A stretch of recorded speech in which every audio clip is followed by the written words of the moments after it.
Hi guys, welcome back to The Contented Plant. Today we are going to be chopping and propagating quite a few of my plants.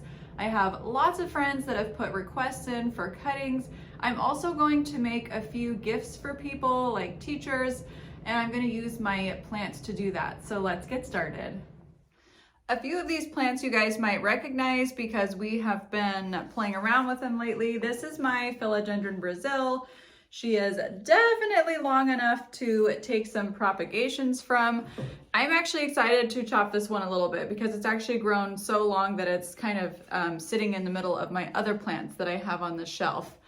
The neon pothos, I just repotted this 3 weeks ago into a hanging pot, and you can see it has grown so much. And this is one of my most popular plants. When my friends come to visit me, they're always asking for cuttings of my neon because it's just such a timeless, classy plant. This one I actually propagated myself from cuttings, I think 4 or 5 months ago. I had about 9 cuttings, and this is what those 9 cuttings have done over the summer. I have just been so impressed. They have tightly compacted and filled out this little planter, and now they're starting to trail down the sides. So I'm going to take a couple of cuttings from this because I have friends that want some. I've had my baby tears on here before as well. I don't think it was quite this bushy. It has grown lots and lots and lots since I have last done a video on it. This has been hanging out in my bathroom in a bright lit area, and it has done fantastic. So I'm gonna go ahead and propagate some. My neighbor lady wants some to put in her bathroom, so I'm gonna make her a new plant. This is my variegated umbrella tree plant, which I love, and it has grown so much this last summer. I think I did a video on it and it was about this tall, and it has put on all this growth. It sits in my kitchen window and it gets bright and direct morning light, and it is so happy. So my friend Kara loves this plant. She's been asking me for a cutting for quite a while. So we are going to go ahead and propagate her a cutting. Now I'm gonna plant this one in moist soil. So we're actually going to pot this up for her today. I'm also gonna take a cutting of my marble queen that's back here. I would like to make a nice full pot of those for my little girl's teacher for Christmas, and pothos are fast growers, so I think I can get it to where I can pot it up before Christmas time. Okay, this beautiful plant is my lovely Tradescantia zebrina, which just keeps on growing, and it's actually all the way down to the floor in my house, and it's just sitting and trailing on the floor. So she needs to be chopped anyway, and they are great at propagating. So I'm gonna go ahead and make a really cute little Sabrina plant for my son's teacher out of this one. So she is the next one we're gonna do. The pothos plants and the philodendron plants are fairly easy to propagate. They each have these nodes that are kind of sitting. This is the internodal spacing here, which is right in between 2 nodes. And this is where we're gonna cut when we propagate, and you basically just need to put this down in water or moist soil and it will explode with beautiful new roots. So we're gonna go ahead and do that. So my rule of thumb when I'm propagating and I'm trying to make somebody a nice new plant, I like to give about 6 or 7 cuttings per plant, and that gives it a nice full pot. I usually will try and pot them in like a 4 to a 6 inch pot, and that gives it some room to fill out, but 6 cuttings that are individually rooted will make a really nice full plant for somebody. So let's see how many nodes I got going on here. This poor thing is trying to put a new leaf out, but it's okay. They're hardy, it'll be just fine. I've got 1, 2, 3, 4, 5, 6. So I'm gonna chop this back to here, and you want to take some clean, sterile scissors, and we are just going to chop it right in the middle here in that internodal spacing. So this is what we have from the Philodendron Brazil. And what I'm gonna do is just chop these into little individual pieces that we will then stick in water. So this is what I like to do when I'm propagating a plant. You can see I have space on either side. This part here is going to go down into the water and it will grow roots from the node here. Okay, for the Philodendron Brazil, I went ahead and cut 7 little cuttings off of this. I have filled this up with water. You can see it's up to the water line right here. Important note is make sure none of the leaves are sitting down in the water because they can rot.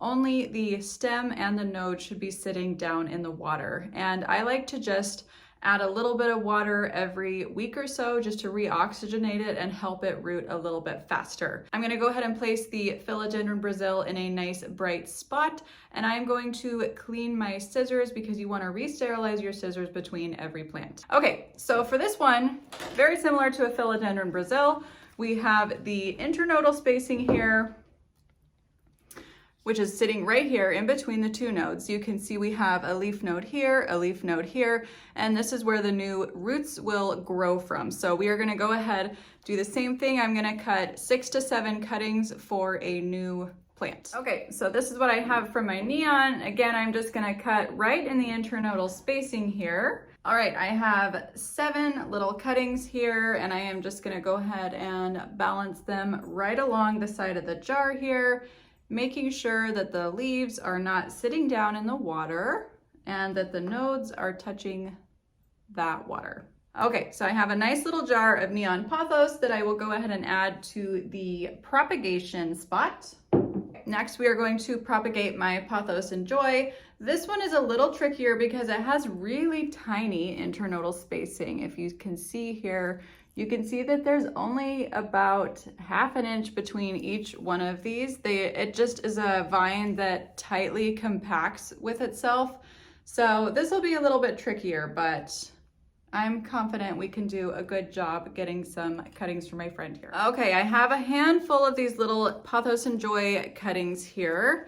And I just want to show you guys, you see this one actually curves itself all the way in and around, which is fine. It might be a little tricky to stick it in water so that the leaves aren't sitting in it, but I will get that figured out. And I just want to show you that internodal spacing is very small compared to most pothos plants. You usually have a couple inches.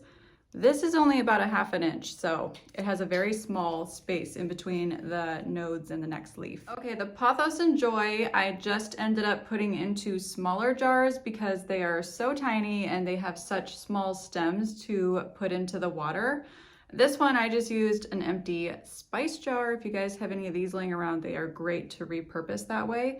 And I have about 8 cuttings of this one that I will go ahead and stick in the bright spot. Now, Tradescantia plants are one of the easiest plants in the world to propagate. I've actually just cut this off before, stuck it right back in the top of the soil, and it has grown just fine. So what I like to do again is you're going to cut in that internodal spacing, which is just this joint here, this joint here. You're just going to cut it right in the middle. And like I said, you can propagate this in water, you can propagate this right back in soil, you can propagate it in damp sphagnum moss, whatever you want to do. Okay, I like to cut the bottom leaf off, and then we're just going to put it in a jar like this, and we will have a beautiful new Tradescantia plant in no time. All right, we've got my Tradescantia zebrina propagating in here. I put a lot of them in here because when I give somebody a plant, I like it to look nice and full and pretty, just like it would if they bought it from the nursery. I just like to use these little mason jars. This is a Halloween one, but doesn't matter. It'll still grow plants. Okay, next up is Miss Marble Queen here. She has gorgeous long vines.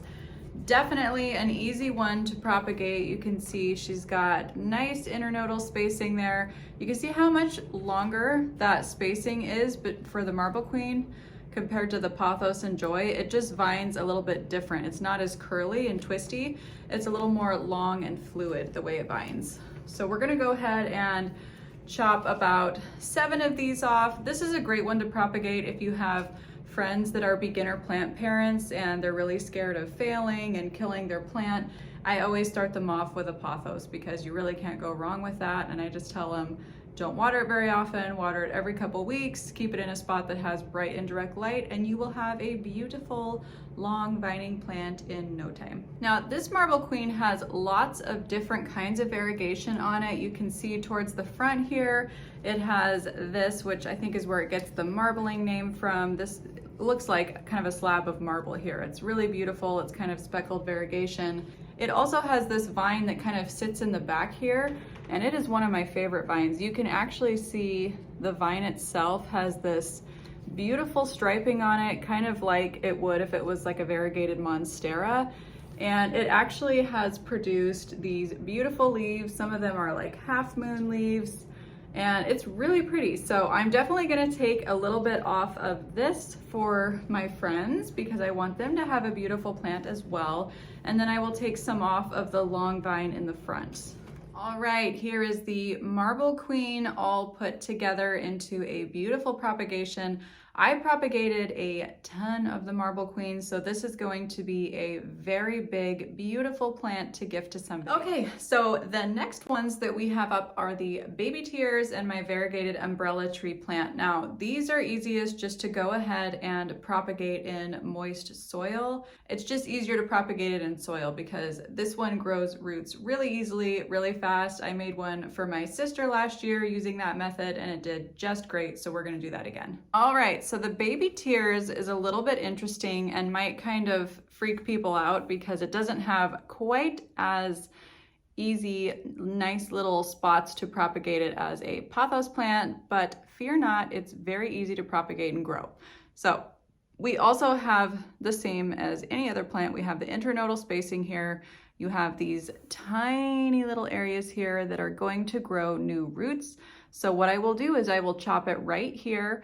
I'm gonna remove the bottom set of leaves and I'm gonna plant it so this node joint is down in that moist soil so it can grow new roots. I have my pot with a drainage hole, a little saucer on the bottom. It's the same pot that I had for the original baby tears plant.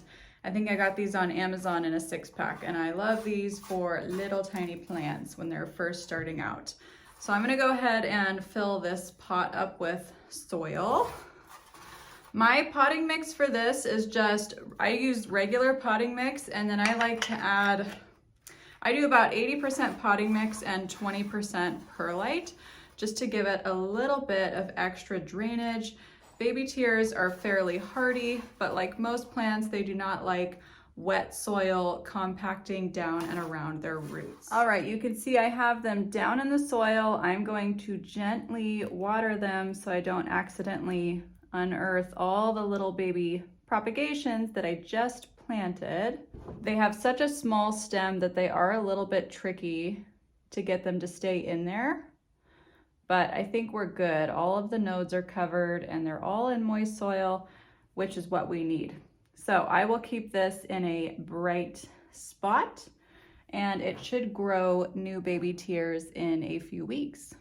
So what I will do is just keep the top of the soil moist for the next few weeks while this grows new roots and transitions into soil. Last but not least, we have our beautiful variegated umbrella tree. This is another one that people come over to my house. I keep it in my kitchen on the kitchen counter and I always go, what is that plant? That plant is so pretty. And I agree, it's a very pretty plant. I love it. And I have it in a nice bright spot so you can see this is what I got from the nursery. Has some variegation down there, but the top where I've had it in a bright window has been putting out beautiful variegation. So I am going to chop that beautiful top off and give it to my friend Kara. Okay, so the general rule of thumb is where these leaves come out, that is where the nodes are. So we are gonna chop it right here in this middle space here. And I'm going to take, well, maybe I'll chop it right here because this is a beautiful leaf that I don't want to lose. So I'm going to chop it right here and then I'm going to take the bottom leaves off around it so that we can stick those nodes down into the moist soil. So it's a little bit shorter, but I'm not worried. This will grow back in no time. It's put on quite a bit of growth this year and I have no doubt that it will just continue on growing just fine. So this is the part that I am going to propagate for my friend. It's very healthy. It has a new little leaf coming up here. So we're gonna remove these bottom leaves and we're gonna plant the stem down into moist soil. Okay, so I have removed the bottom leaves. I'm gonna plant this down in soil and roots should start growing from right around in where those leaves were and she will have a beautiful little variegated umbrella tree as well. So I like to plant the umbrella trees in about 60% potting mix, 20% orchid bark, and 20% perlite. And I just mix it all together and plant it right in the pot. Okay, before I plant it in the soil, I'm gonna go ahead and dip the end of this right in this rooting compound. It's actually kind of like a pink gel, and it will help jumpstart this plant in the rooting process. So I'm gonna put it right down in the middle there. Oh my goodness. Look at that cute little umbrella tree. Ooh, she's gonna love that. I'm excited. I'm gonna add a little bit more soil to the top to hold it in place, give it a nice water, and we're gonna call that one good. Okay, here are all of my cuttings and propagations. I think we did a fantastic job making lots of new little baby plants to share with friends and family. I hope you guys enjoyed this video. I hope if you had any questions about how to propagate any of these plants that they were answered. If you have any more questions, please leave them down below in the comments and I will do my best to answer them for you. Have a wonderful day and we will see you next time at The Contented Plant. Bye-bye.